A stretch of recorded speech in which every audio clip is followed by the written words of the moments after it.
Hey everybody, and Tony here with a review of Boyhood, which was shown at the CineStar movie theaters of Potsdamer Platz.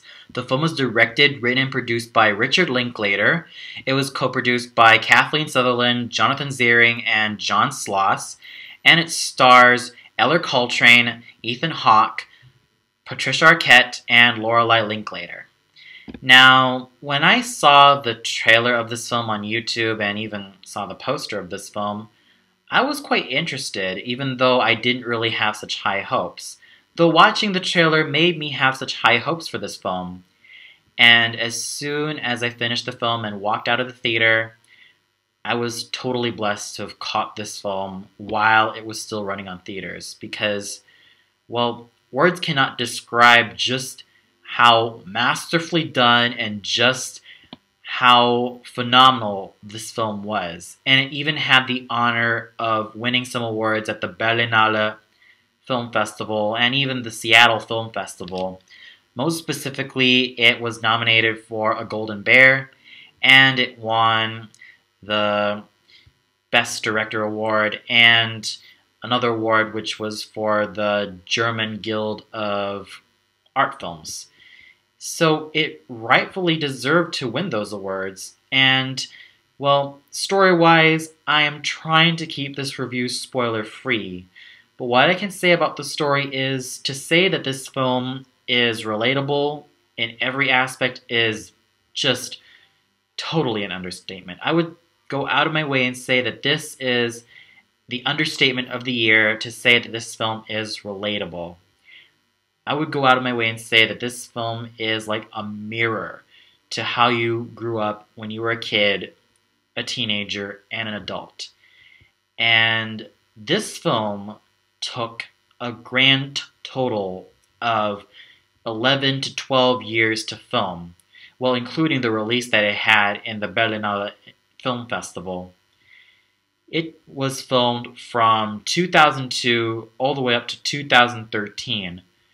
With the actors aging just like the characters did, and, well, doing it very believably, that it almost felt like it was done in one day. I felt like I was watching the characters grow, and even the actors grow, and even finding some new nuances that made these characters believable, almost like real people, and I'll talk about the characters later.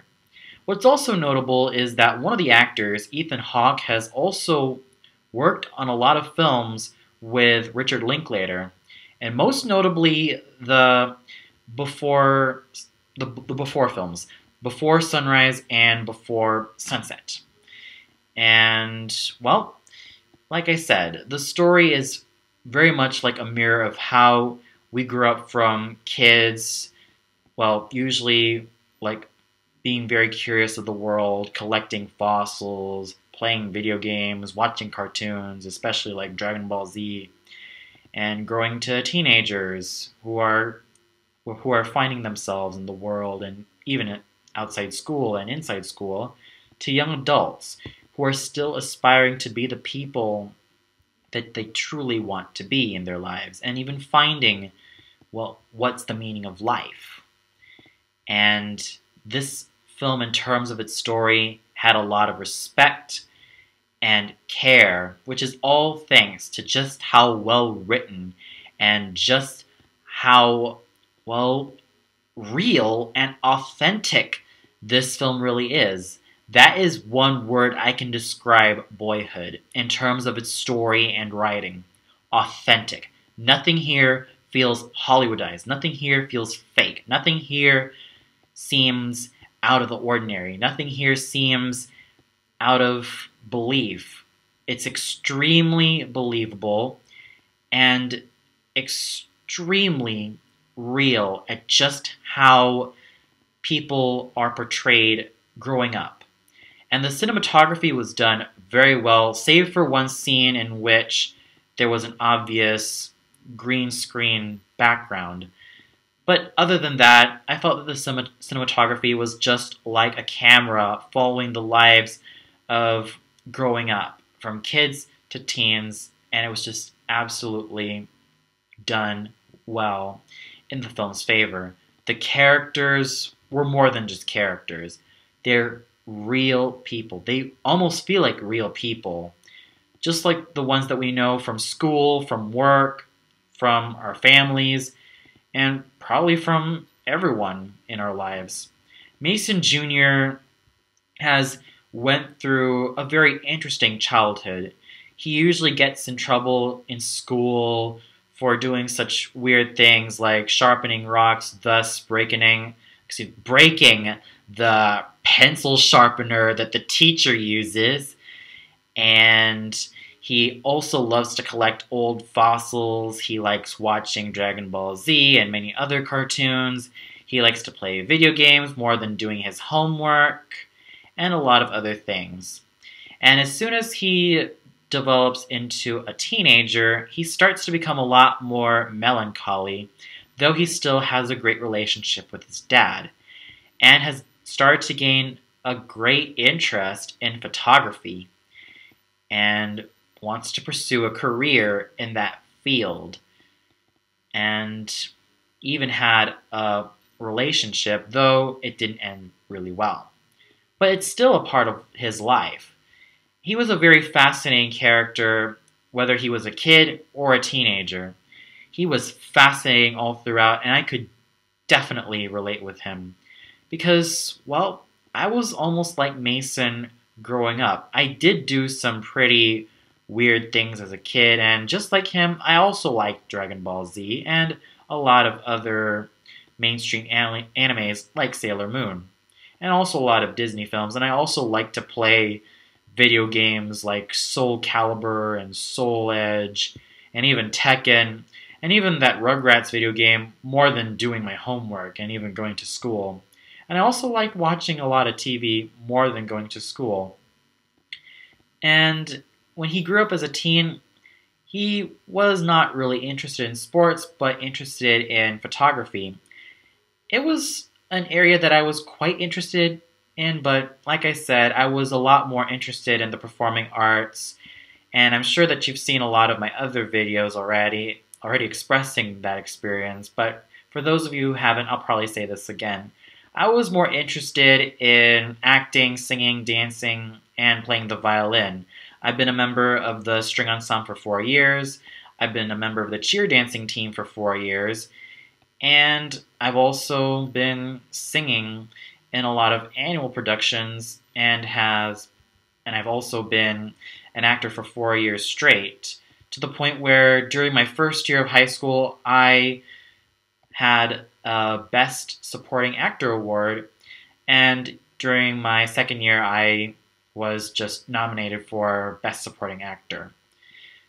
Still, those were experiences that somehow mirrored Mason Jr.'s life, and also that of mine, and I'm sure that it's also mirrored everyone else's, which really shows that Mason Jr., well, yes, this may be his story, but it's also Samantha's story, it's also Olivia's story, it's also Mason Sr.'s story. It's their story of how they grew up as a family, and how they grew up as individuals. So with Mason Jr., it's almost no wonder why this film was called Boyhood. It really chronicled the life that he went through and the hardships that he had to go through as a kid, as a teenager, and finally as a young adult. It really is fascinating to see how Mason Jr. grew up throughout these years. Now, Samantha is quite the opposite of Mason. Unlike Mason when she was a kid, she was more into Britney Spears and a lot of girly stuff at the time. She was a straight-A student and rarely got into trouble. Though in her teen years, she hated the idea of moving. She hated the fact that they had to keep moving from city to city, and even as a teenager, she started to gain a little bit more of a rebellious streak, not even bothering to pick up her brother when he was in 8th grade, and she even shrugs it off saying he can take care of himself, he can fend for himself. And speaking of which, Mason Jr. also had some very great connections with friends that were also very believable. Some of them he doesn't see anymore, others that he still has like great connections with. With Samantha's case, she did manage to get herself into a little bit of a relationship drama with her boyfriend, which Mason Sr. talks about with her. And she still is on good terms with her brother, though when they were kids, they would always argue and fight. And that's what I used to do as a kid with my siblings, too. And I'm sure that nobody here is immune to that. So, yeah, Samantha is someone that I could also relate to, and someone that I could also root for to the very end. Now, Olivia is yet another fascinating person. She is a mother who has gone through a lot of failed marriages, from the kid's biological father, Mason Sr., to her college professor who ended up being an alcoholic and who also had 2 children of his own, and to a college student who is also a veteran in the army who was also a drunk. Her pains as a mother and as a wife was just so there for me. And I'm sure that a lot of moms and even women who are gonna be moms or women who are not yet moms can relate to, or women who don't even want to be moms, or a lot of single women can relate to, because, well, this woman has really gone through a lot in her life to raise her 2 children.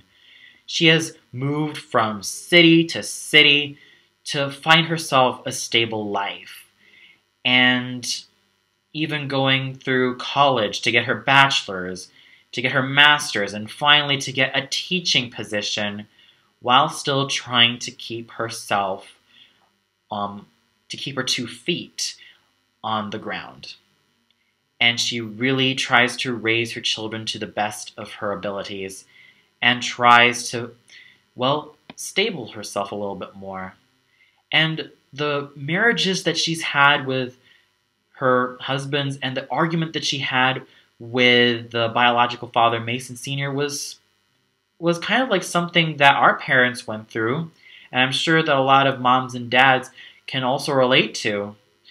And also her failed marriages to her college professor and then to her college student who's also a veteran of the army, hence they also became drunks, was actually very heartbreaking for her. And going into her ex-husbands, first off we have the college professor whose name is, Bill, who was played by Marco Ferreira. And, well, at first he seems to be a very well-rounded gentleman who is pretty much a man about town, and he has 2 children of his own. Yet he's also very strict with both of his children and with both Samantha and Mason Jr., to the point where he has to give him a haircut, or where he feels like he needs a haircut because he feels that his hair is almost too girly for the likes of him. Yet he starts to develop an alcohol problem, and it seemed to put his children at risk, to the point where, I felt so sorry for his 2 other children, Mindy and Randy, especially when Sam and Mason moved out. It was actually quite a heartbreaking scene, seeing someone who seemed so well-rounded and so, organized, and even like a man about town, spiral into such a quagmire, and it was just totally heartbreaking to watch. And not to mention the college student who was also a veteran at the army, Jim, who he also ended up marrying, Olivia. It was also quite sad to see his downward spiral, though it was pretty obvious that, Mason Sr. and Olivia were almost meant for each other. And it was just quite sad. I mean, These two were very strict with Mason Jr. and Samantha to the point where it was absolutely unbearable for both of them, especially to Mason Jr. growing up, because he's had a lot worse with, well, Jim always scolding him for coming home late. And the last straw came when, well, Mason Jr. said that he just wanted to do whatever he wants and tries to find himself. And this led to an outburst, thus, well, leading into the second divorce. So, going back to Olivia, she's definitely such a tragic character, but who's also real, because I'm sure that this is what a lot of women can go through, or have gone through, or might end up going through, or would probably avoid going through, because, well, she has endured a lot of pain in relationships and with her lifestyle, education, and trying to bring up her two children with some help from very good friends. Though it's very safe to say that this is a character that a lot of women can relate to, and she's definitely someone that I can even root for. Mason Sr., well, he does start off in the film as sort of a carefree guy, but when you get to his relationship with Olivia, you kind of realize that it's not a pretty picture. Like he said, he married Olivia when she was 23. They bore both Samantha and Mason Jr. while they were 23. And unfortunately, because of that, well, for some unknown reason, they ended up divorced. But still, he does genuinely care for both Mason, Olivia, and Samantha in times of their strife. And he's a very fascinating character. He also plays in a band, yet also has to work some jobs in order to pay the rent, pay the bills, and everything else in between. And what's also notable is that one of his bandmates, Jimmy, was also played by Charlie Sexton. Yeah, the same Charlie Sexton that I saw from Thelma and Louise, which I'll get to his performance later. So overall, the characters, like I said, were more than just characters. These were people that I could see every day, whether I go to school or whether I go out of school, whether I travel or anywhere. These are people that I see everywhere. And when it comes to the great writing of Richard Linklater, these characters were more than just people. They were very authentic. They were absolutely real, and the acting was stellar. Eller Coltrane gave a very believable performance as Mason Jr. The same thing can be said about Lorelei Linklater. Patricia Arquette managed to play the pains and sufferings of Olivia very, very full of conviction. She had a lot of conviction in that role, and her scenes were probably one of the most heart-wrenching that I've ever watched. Ethan Hawke, who has worked a lot with Richard Linklater in, well, most notably the Before films, gives a very down-to-earth performance as their biological father, and his bandmate, like I mentioned, was played by Charlie Sexton. Now, for those of you who don't know Charlie Sexton, you'll probably recognize a clip from Thelma and Louise in which Thelma and Louise are in a bar and they dance and he sings Tennessee Plates. Yep, that was Charlie Sexton. And he was able to give a good performance of Jimmy, one of the band members. He was able to make Jimmy the slacker and quite a goofball, but makes him very, very talented and really shines through, well, Sexton's performance. So overall, the performances were authentic. There was absolutely no fake acting whatsoever. It was just real authenticity all around, that it just almost feels frightening yet very fascinating. The music was just well done. And the film managed to start out with Yellow, sung by Coldplay, and it managed to have a lot of other songs that were featured in the film, most notably from the Beatles, some country music, and especially from We're All in This Together from that god-awful High School Musical movie, which was sung by a minor character, well, a minor kid character. But still, the music was definitely great, and it really resonates from the time that each of the events took place. So overall, Boyhood is definitely unforgettable. It is a masterpiece in every sense of the word. This film is recommended whether you're 13 or if you're 50. It doesn't really matter what age group you are. This film will definitely resonate with you even until your dying day. It is an unforgettable experience. It is a mirror to how you grew up as kids and teenagers and adults. This definitely is a film that can stick with you even as time goes by. So what more can I say that has said about this film? I would really, really love to give this film a well-deserved 5 out of 5 stars. It is so well-deserved of the praise it got from the Berlinale Film Festival and the Seattle Film Festival. If this comes out on DVD, go ahead and buy it. Though if it does come out at an affordable price, yes, go ahead and buy it. And this film is still running in theaters, so for those of you currently living in Berlin and are very interested in seeing this film, go ahead and check it out. You will not be disappointed.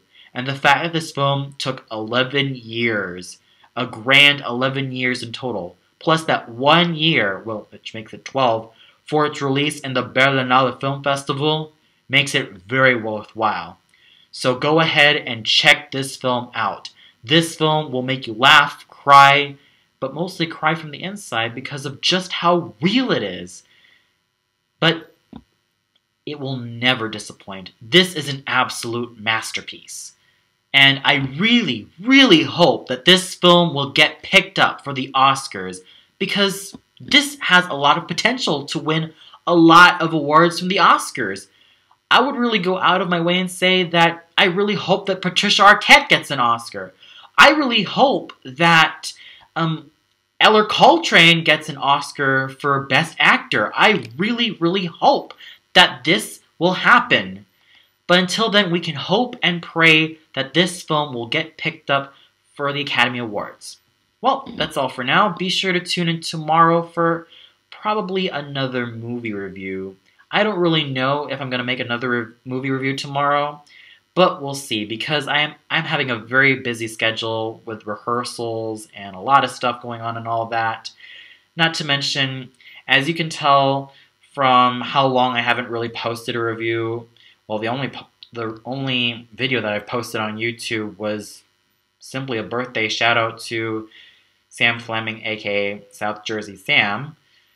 And, well, I haven't really been posting anything for a while because I was very busy with a lot of stuff, mainly with my performances from Zuckmeyer's The Merry Vineyard, and it was still a blast. So until then, this is Antoni signing off, and have a nice day.